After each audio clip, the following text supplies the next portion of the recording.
Welcome to the water cooler. It's playoff baseball time. We're discussing whether the Royals are for real in the World Series. We'll also talk about Steve Nash's lingering injury problems, reaching 40 years old now. And we'll also discuss Hoagie's Heroes of the Week. Good show coming up here on the water cooler.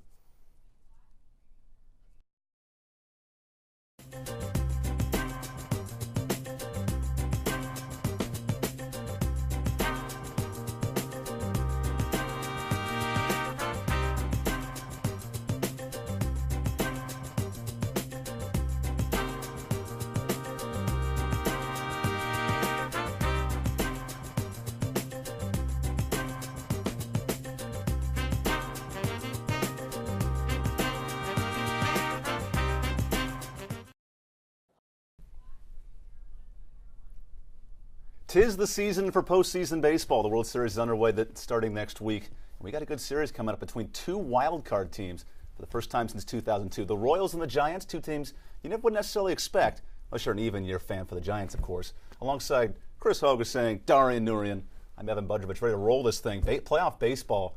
Well, we got to start with the American League Championship Series and the National League Championship Series. We're going to go NL first because it ended last night. The Giants find a way, those even years, I'm a Dodgers fan, I still can't stand it, but finding a way on these even years to win series, beating the Cardinals in 5 games. Hoagie, I'll start with you.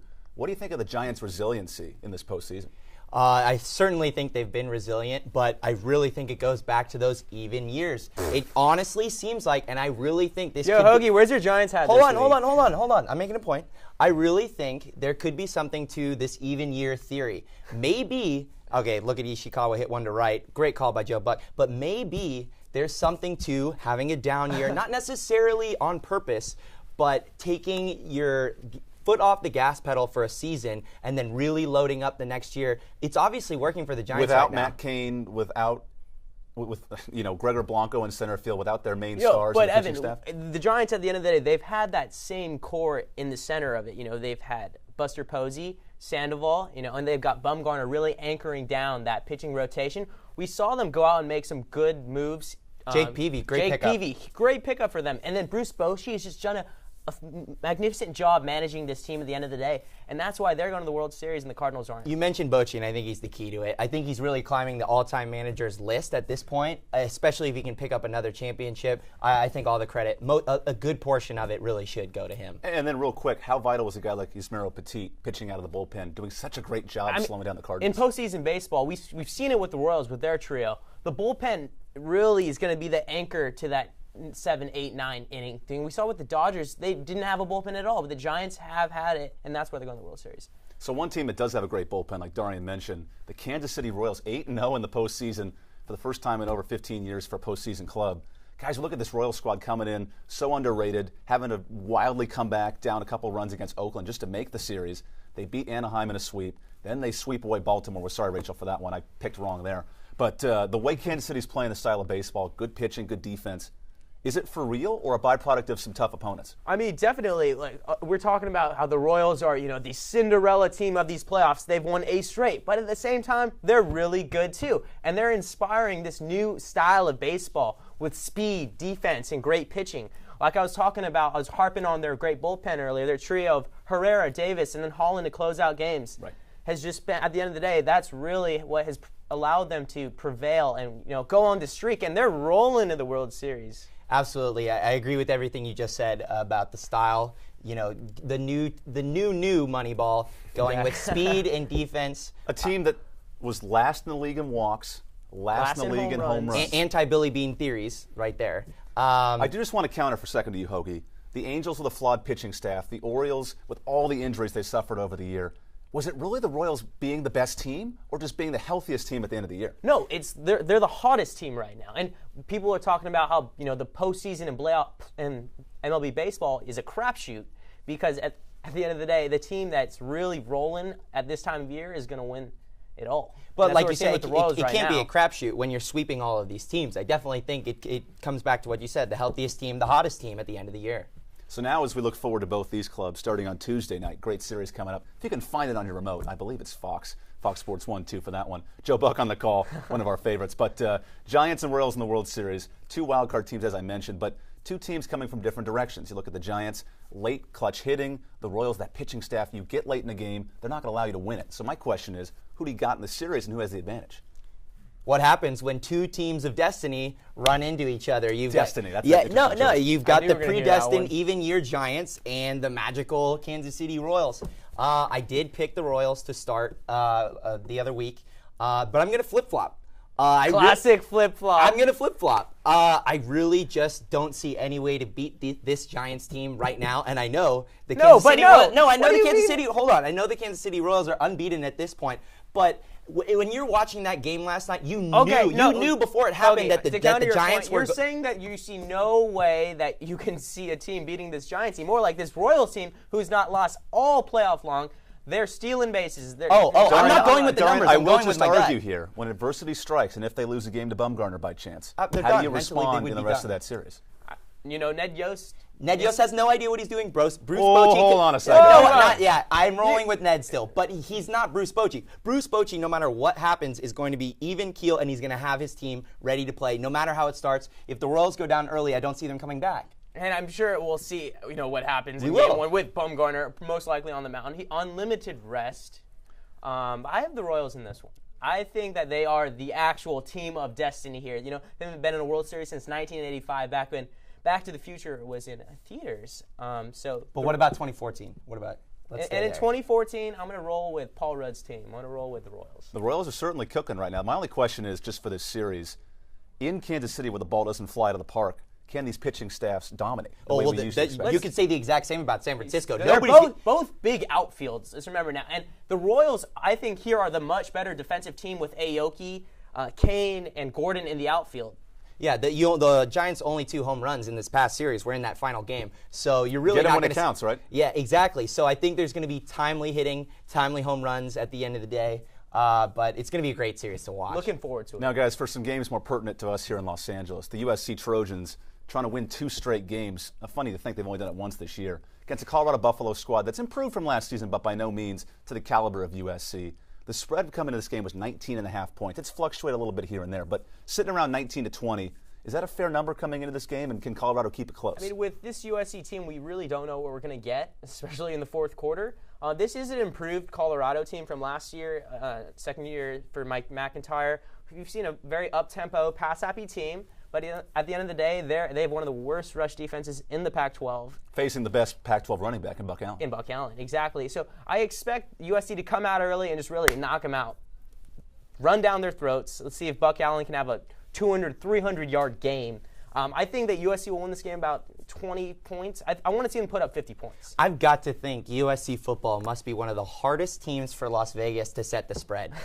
I have no idea what to expect from this team this week. They were on the money in the past Arizona 2 game, weeks. It seems like they should handle this Colorado team, but they have been competitive in their games against Cal. And their most recent loss to Oregon State. You've got to think USC has a strong edge in this game, and my best guess would be they'd beat them by a similar score to Oregon State. So I don't think the spread would be too high then. It's interesting because of USC's pass defense, which has been so putrid this year, defending big play wide receivers. Look at Nelson Spruce, 10 touchdowns, near 1,000 yards already. He's a big play guy. Shea Fields, the former USC commit, could keep things interesting. I'm not saying that USC won't win convincingly, but in a game of spreads, you could really get that score down with a couple of late touchdowns similar to the Arizona game last year. Exactly, and the USC secondary has to be an area of concern for Coach Sarkisian. We saw last week against Arizona, late in the game, when we saw Dory Jackson go down. We saw Kevon Seymour come down. Have a freshman in Jonathan Lockett come out and try to defend. He played well, though. He did. They almost lost. Yeah. But this has got to be a game, if you're Coach Wilcox, that you need to really prove yourself. Mm-hmm. He's been questioned week in, week out. Should we have really gotten rid of Clancy Pendergrass in the first place? You got to think he's looking to prove himself this week, and so I'd expect to see at least an inspired defense. And we always talk about Coach Sarkisian. He's talking about limiting explosive plays. At the end of the day, he said they limited the explosive plays against Arizona. So let's see if they can do the same thing against Colorado. Well, you certainly know Coliseum fans are going to be quite angry if they can't stop a Buffalo squad that's coming in with just 2 wins on the season. And homecoming. Now, one thing we can certainly discuss is the Heisman race. October is the month where these guys start to separate themselves. Yet, much like the Pac-12 Conference, there's been no diversity in terms of who's standing out amongst the bunch. You look at Todd Gurley, Dak Prescott, Marcus Mariota, Melvin Gordon. The list goes on and on. I can't find a name right now that legitimizes themselves as the #1 guy. who in your mind is a Heisman favorite at this point in the season? But why doesn't Dak Prescott's performance throughout the year already? Yeah, How I is that would have not to agree with legitimized? that. 3 top 10 wins in a row. He's leading his Bulldogs. No one would be talking about Mississippi State if it wasn't for what Dak Prescott's been doing on the field. And in a very, very, very difficult SEC, his team is now the number 1 team in the country. And I think without a doubt, he is at the front runner. Clearest indicator of who's going to win the Heisman is best player on the best team. Number 1 right now is Mississippi State, and the only name that we know from that team is Dak Prescott. So that's a pretty darn good recipe for a Heisman Trophy. Now, do you think the way Mariota played against UCLA, he can get himself back in this discussion? Oh, yeah. 17 touchdowns, no interceptions so far this year. Their schedule for the remainder of the year does not look very tough, just except one Stanford game. I don't see him really jumping off. To me, Mariota is still the best player in college football. That's what I believe personally. Evan always we can can get into I still believe Hundley is a more effective quarterback and I than would Mariota. think that last week we would would prove disagree you after absolutely last wrong week. after Mariota picked him apart. And he couldn't throw. Mariota didn't play Hundley. Did Hundley No, throw for 100 yards? Mariota played Hundley's But Oregon defense. did That's Hundley. a huge difference. But let's go back to a player who's actually in the Heisman race still. Mariota, I think, is very talented. I really like him. I think outside, I don't see him winning, but if he can accumulate enough stats. If Buck Prescott- Allen is creating a resume here to Yeah. make a late push. But the argument with him is this team's going to have to win 5-6 straight games to be in that discussion. But if they right? do, I think he would absolutely But be in I it. think if Prescott drops off, we jump back to Mariota. And if Mariota drops off, I'm looking at a guy at Baylor and quarterback Bryce Petty. Under Art Briles, this Baylor team is rolling right now. We saw them score 24 straight points last week to beat TCU. So We've very had commendable front runners performance. before, and when they start losing, then what do we do? So Melvin Gordon still has a chance because he's going to accumulate stats, and they play in the Big Ten, and those teams Classic aren't Wisconsin particularly team, good, right, and they're okay. right. Can we just agree that it won't be decided till the first week of December once these guys go to the Heisman Trophy Yeah, but that's presentation? not any fun, Evan. It's not fun, but that's We just the way wanna all the know upsets. now. Dak Prescott is my pick. I'll stay with it. I like Dak, mentioned- but I like Mariota too. Yeah, I picked Dak last week, and it suited me. Maybe I'll flip-flop next week. So another team that's given us some excitement here going into the season, Los Angeles Lakers getting set for preseason. Unfortunately, old Steve Nash had some back issues, carrying luggage, as they say, around the locker room. Unfortunately for Nash, it's a nagging list of things approaching him as he's now 40. Guys, what do we think of Nash's health concerns, and can you expect to get even more than 15 games? That's all he got last year. The Lakers expected this. You know, he, like you said, he only played 15 games last year. He's 40 years old, and that's why the Lakers went out and acquired Jeremy Lin. They went out and acquired Ronnie Price because they don't. How many minutes has Steve Nash in a As you can see by the screen, Steve Nash's number is number 10, and that's the number of games I would expect him to really play a part in this season. And even if when he plays in those games, I don't think he's going to play more than 15 minutes. In any of them. Or maybe 10. I certainly think the Lakers should be worried, but like you said, I think this is something they were already worried about in acquiring Jeremy Lin. The Lakers are in shambles. The Lakers have. Well, from a Laker protagonist to a Laker antagonist on our set here, I'll be the neutral side. I would and call just myself say an objective viewer. injuries The are Lakers are certainly no falling concern. apart. Their limbs are falling off. One They man can't we have carry to talk about bags. here before we go to break quickly is Brian Hoyer and the play of the 3-2 Cleveland Browns, dismantling the Steelers last week, 31-10. We talk about Johnny Manziel just developing as a backup, but Hoyer, despite the fact he's not throwing the ball a lot, is leading his team to wins. So more importantly, with this being a contract year for him, should Cleveland consider adding him on for 3 to 4 more years? Well, he said that he doesn't want to return, basically, if Johnny Manziel is still on the roster. And it's very difficult to imagine a situation where the Cleveland Browns would give up on that investment of a first-round pick. Those are very important to teams. It's going to be an interesting situation to watch because I would think, ideally, the Browns are going to look to keep both of them. And it makes sense that Hoyer, he's a guy who, I think he wants the money, but I think more than anything, he cares about being a starting quarterback in the National Football League, and he wants the best situation where he can keep that. And I don't see him signing until the end of the year, and I wouldn't be surprised if he left. He absolutely does deserve a new contract. He's led this Browns team. We all thought Johnny Football was going to lead the day. Johnny who, right? You know, well, hold on. He is 30th in the league in passing, and his QBR, while efficient, he's not necessarily winning the games by himself. It's a byproduct of that running game. Mike Poutine playing old school football has really worked for this team. But talking about from Brian Hoyer's perspective, Brian Hoyer was in the New England Patriots organization. He learned from Tom Brady, and now we have Johnny Manziel learning from Brian Hoyer. So maybe if he stayed on board, you know, they can learn a lot from each other. Yeah. I just think that he hasn't impressed me quite enough yet to really make him a priority for the Browns organization. Do you guys think Johnny Manziel could be putting up similar statistics if he were in there? I don't know. I think it's going to come down to whether the Browns keep winning, because that's something they haven't done a whole lot of in the last 10 years. Right. And if they win, he will stay, or they will at least try to keep him, because they haven't had sustained success in my lifetime. So as Hoagie says, as long as Manziel keeps staying on the bench, Hoyer keeps winning those games, getting the money signs up in the air, it'll be an interesting discussion to see. We're going to take a short break here. We got Office Pool coming up next. Shannon Reifin speaks with Bryce Dixon of the football squad, and Hoagie. We're still waiting for his sandwich of a segment coming up later after the break.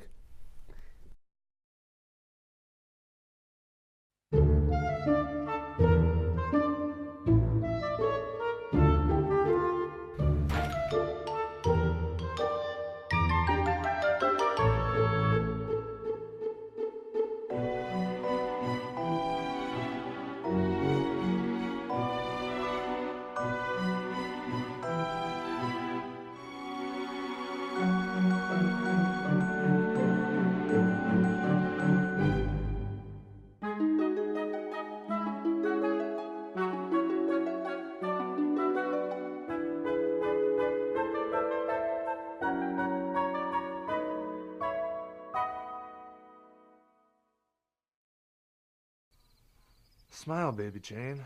You've been acting so strange lately. Nothing's of it, Lee. Got a bad case of senioritis? Too many kickbacks on the row? What's eating you, doll? Who is he? Who's stolen your heart? You couldn't handle it. I bet he's ugly as sin. He's got me full-blooded and heart a-swaying again. He's smart, imaginative, dapper and charming, and not to mention more handsome than good luck. Oh, and twice as sweet. Who? Sup. Trojan Vision. Pleasure. Who's this clown? The Currents Casanova. Hey, Shug, what are we watching tonight?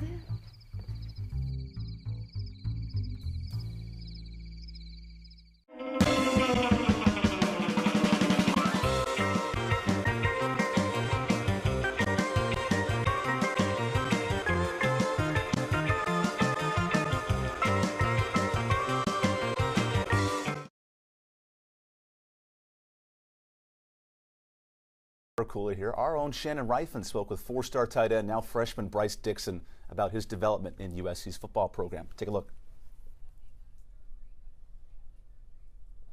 Hey guys, after practice this week, I was able to catch up with freshman Bryce Dixon about last weekend's Arizona game. Here with freshman tight end Bryce Dixon. Okay, so with the rankings the way they were, yet USC favored going into this game versus Arizona this past weekend, were you nervous at all? No, I wasn't nervous. We come out and play every team like it's a championship game. We give all our effort. So we came out pretty confident. We watched a lot of good film. We had a very good game plan for them. And I wasn't nervous really. What was the atmosphere like in Tucson? Yeah, it was probably the loudest I ever played in. Crowd booing, but we just got past that. We didn't really think of anything of it. We just played our game. Okay, now you guys as a team have gotten a new tight end coach, Marcus. How's your development been with him so far? It's been really good because he's been coaching me, or he's been recruiting me since UCLA to Washington to here now, and we already had great atmosphere, great friendship already. So he's a really good dude. He's really funny and he's never really boring. So it's you can get into it, and there's never a dull moment with Coach Tui. So it's great to have him as a coach. Now, in this game against Arizona, Buck Allen had record 3 touchdowns and a record number of yards. As a team, you guys must be all so proud of him. Man, Buck is a monster. That's all I got to say. And then looking ahead to Colorado, how are you guys feeling about that game? We're feeling pretty confident, but we can't take no team lightly anymore. We got to treat every game like it's a championship game. We got to go, give it our all. All right, well, good luck against Colorado. From Howard Jones Field, I'm Shannon Reifin for the Water Cooler. Guys, back to you. Thank you, Shannon, for that great interview with Bryce Dixon. Now, guys, he's playing on Saturday, of course. We've got some big office pool games to talk about. I really did not play my part last week in a couple of games. Got 3 new ones coming up. We have to start with the biggest one of the college football spectrum, Florida State, Notre Dame, a true road game for the Damers, the Golden Damers. Hoagie, I've been hearing you're looking at Notre Dame in this one. Do you think they could pull it off? So I've got a new method of making picks this week. I like to consider, and it doesn't necessarily determine the pick, but I like to consider which team got more sleep this week. And I've calculated that Notre Dame's players have gotten 10 times more sleep than Florida State's this week.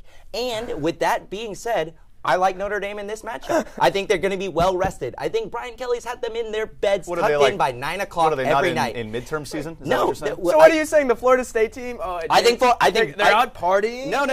I think that Jimbo Fisher comes and goes, guys, please, Okay, Darian, don't get arrested tonight, please. And then they don't sleep as well. Darian, give me some real argument here of why you have Florida State winning this game. Florida State's going to win this game because they have Jameis Winston. One, Everest Golston has turned the ball over 9 times in the past 3 games.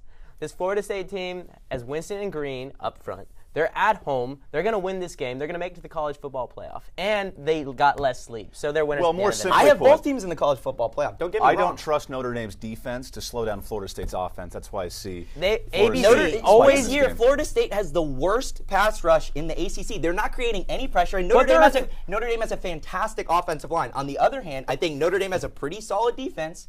And I'm don't tell North Carolina that last week. All right, we'll see. Yeah, that's we'll what see the who's games right. are We'll for. see, That's why the office if the pool sleep pays off. has beaten me before. Maybe it'll beat me this week Got again. the Seminoles. One more big game in the NFL. We have Chiefs and Chargers coming up. Alex Smith starting to get his game together, but we know what Phil Rivers has been able to do as an MVP candidate for San Diego. Guys, any chance the Chiefs can pull off the upset this week? I'm a big Alex Smith fan, but I don't think he's going to have this one. I think it's going to be a great game, actually. Oh, yeah. I think it could even get up to the 30s, but I've got to pick this guy right here, Phillip Rivers. I think he's going to win this The Chargers week. are playing at home. He's become a top 5 quarterback, as I mentioned last week. I think he's taking over games, and I think the Chargers are the best team in the AFC. He's taking over games. Players have stepped up. We saw Ryan Matthews go out with injury. Ronnie Brown, Ben Oliver, the guys like that really putting the ball in the red zone. Keenan Allen, Antonio Gates. Targets all over the field for Phillip Rivers. I don't see the Chiefs pulling this. And the one thing the Chiefs road. can do is get pressure. But the one thing Phil Rivers does is complete third down passes. One of the best quarterbacks in the league. You combine that with a Chiefs pass rush that isn't up to par like from last season. I see Rivers picking them apart for a big win. Now over to the NFL spectrum for a bigger game to my heart. 49ers Broncos. You know where I'm sitting on this one, kind of a homer. But more importantly to you two fellas, do you think the Niners can go into Denver and get a win against Peyton Manning?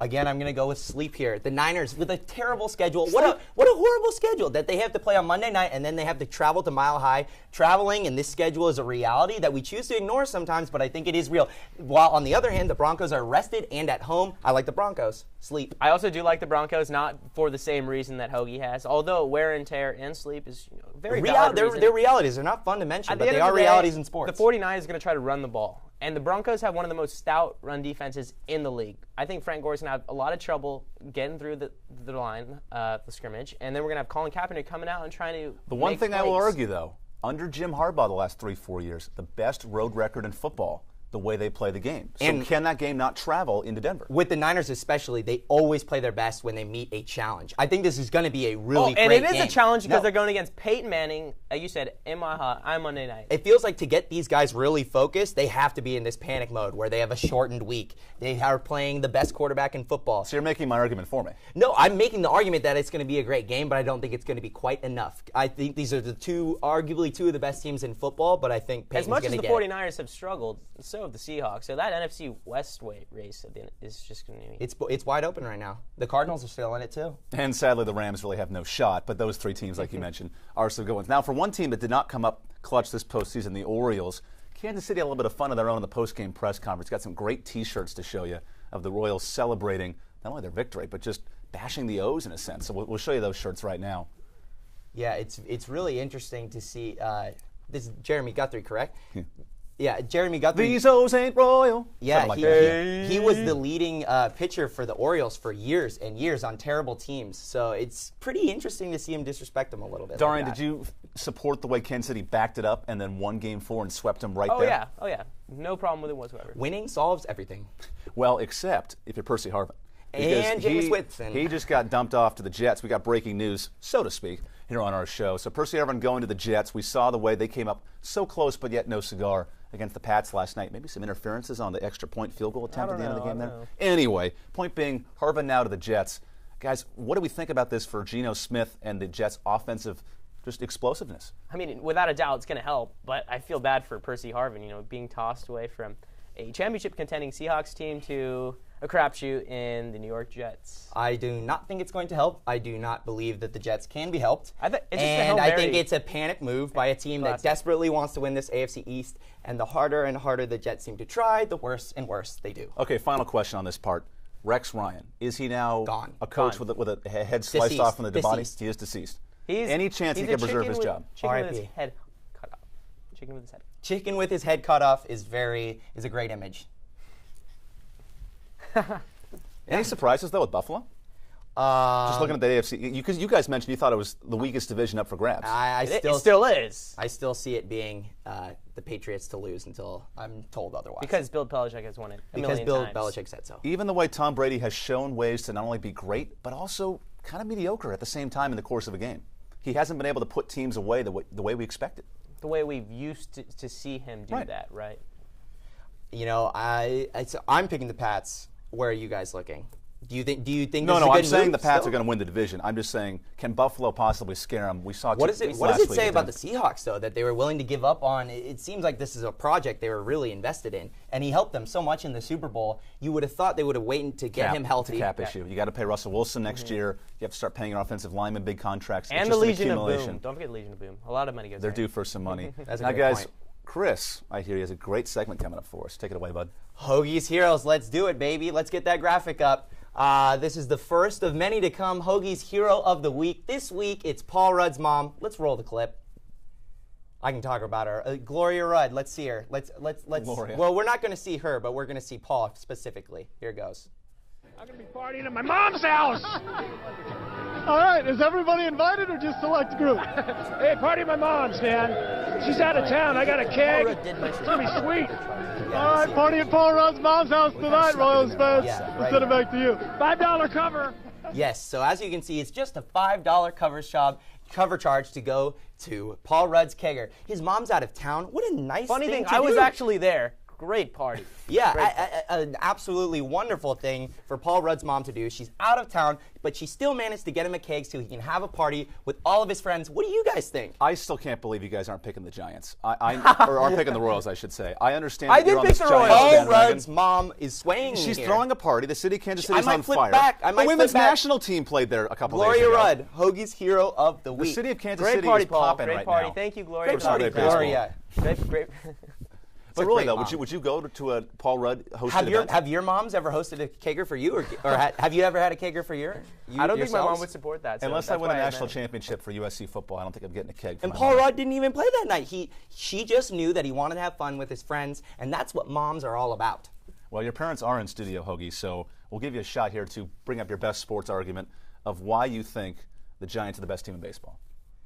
The Giants are the best team in baseball because the year is 2014, And they're a team it's of- an even number, baby. My name is Evan, and I think he's wrong, but that's fine. I think the Giants got more sleep, so I'm going with them.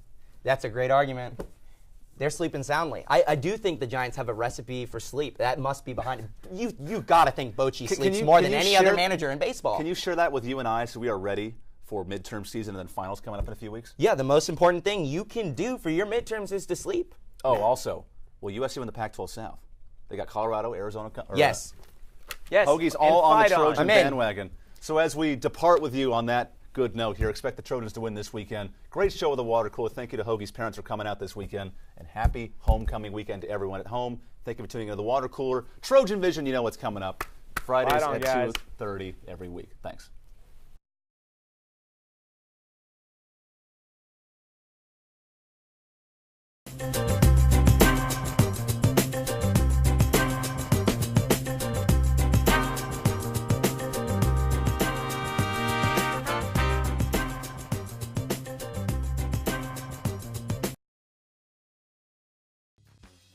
You're watching Trojan Vision.